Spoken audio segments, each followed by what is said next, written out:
مرحبا حبايبي، شلونكم؟ ان شاء الله تكونون بخير. مشتاقة لكم كلش هواي ورجعت لكم فيديو جديد.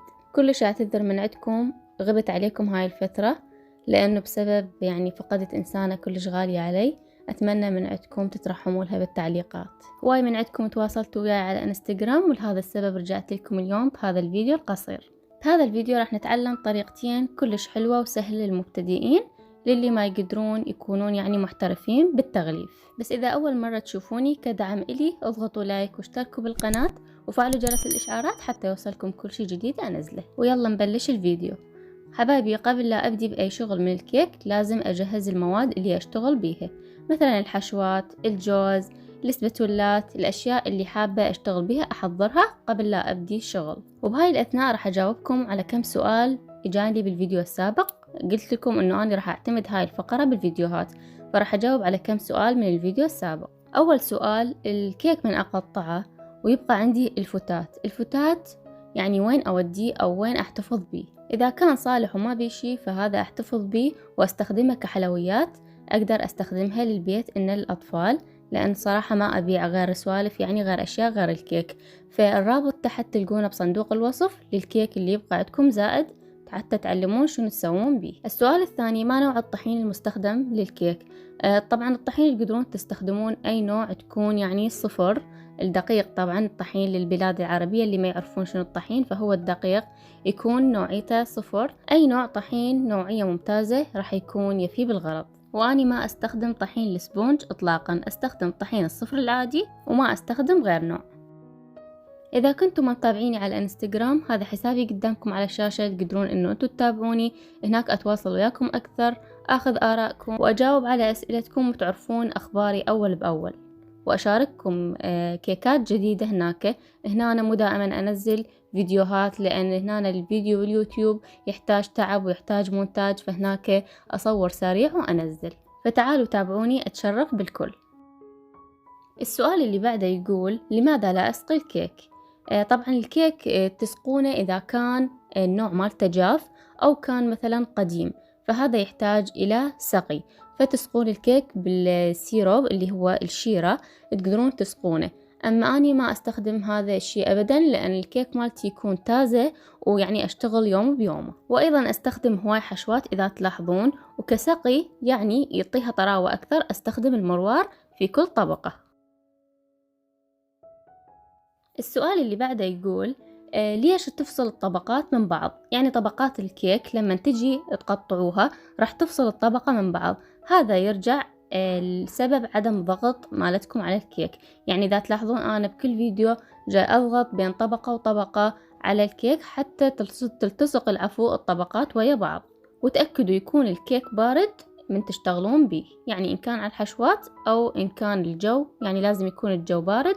اشتغلوا بمكان بارد، هذا قصدي. والكيك مالتكم لازم تكون باردة تشتغلون بيها ومو حارة. إذا حابين هاي الفقرة إنه أجاوب على أسئلتكم، فدائما كتبوا لي أسئلتكم تحت بالتعليقات حتى أقدر أجاوب على أكثر عدد من الأسئلة بالفيديوهات القادمة، وإن شاء الله أقدر أساعد الكل وما أقصر ويا أحد بيكم. وعندي سؤال يقول: الكريم اللي أستخدمه هو نفسه للتغليف وللحشوات وللتزيين؟ نعم، هذا الكريم استخدمه لكل الأنواع، إن كان على التغليف أو الحشوات أو التزيين. تأكدوا تخلطوها يكون قوامها قوي، فهاي راح تقدرون تستخدموها لكل شيء.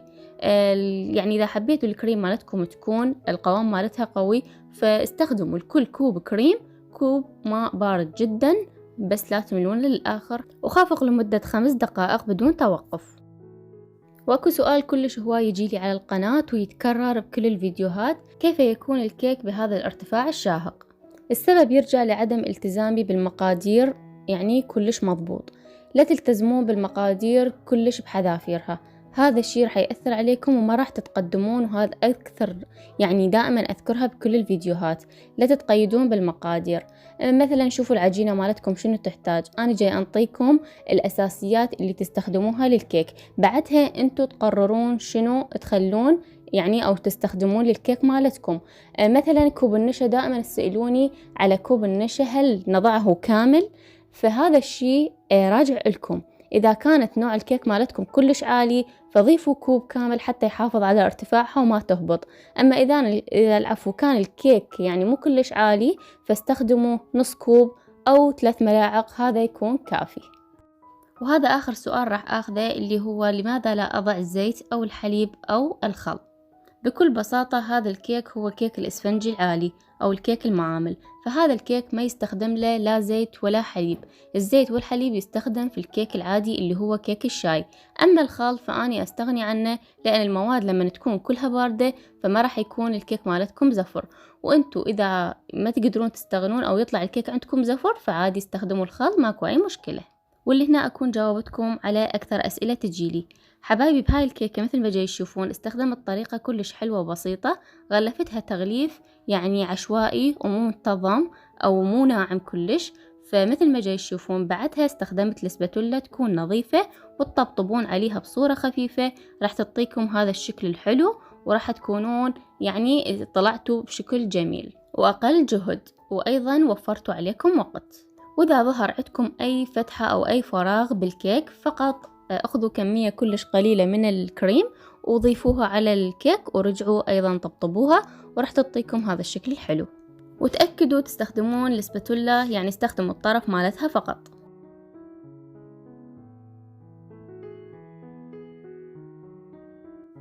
ودائما حافظوا على نظافة المكان وعلى نظافة الكيك، فكل فترة نظفوا القاعدة مالت الكيك ونظفوا الميز أو الطاولة اللي تشتغلون عليها.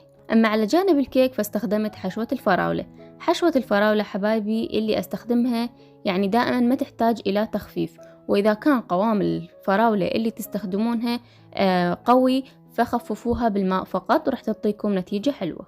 مثل ما شفتوا اشتغلنا هاي الكيك بأقل جهد وأقل وقت وانطتنا شكل ممتاز. جربوها وشاركوني الكيك مالتكم على الانستغرام.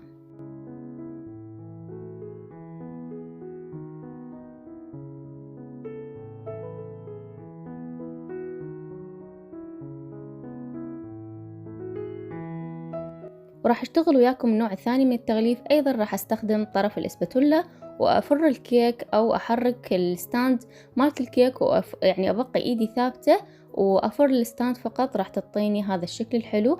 وهذا المرشات اللي جاي تشوفوها ارشها على الكيك موجود الرابط مالتها تحت بصندوق الوصف للي داخلين جديد وما يعرفون شنو اللي جاي استخدمه، تلقون الرابط تحت بصندوق الوصف تقدرون تستخدموه. وايضا طريقة الكيك هذا اللي جاي استخدمه اللي هو قياس 20 طريقة المعامل ايضا تلقون الرابط مالتها تحت. ومثل ما عودتكم لازم اذكر 3 اسماء من عندكم، عندي إيمي من مصر وأم إبراهيم من لبنان وأم أمير من تونس.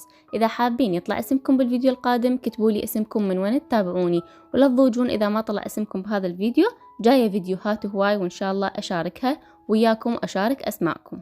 إذا وصلتوا لهنا شكرا لكم، انتظر دعمكم ومشاركاتكم، وإذا لهسه ما مخلي لي لايك نزلوا خلوا اللايك، هذا يشجعني أستمر وياكم. واللي هنا وصلت وياكم لنهاية الفيديو، انتظروني بفيديوهات جديدة، أحبكم كلش هواي، مع السلامة.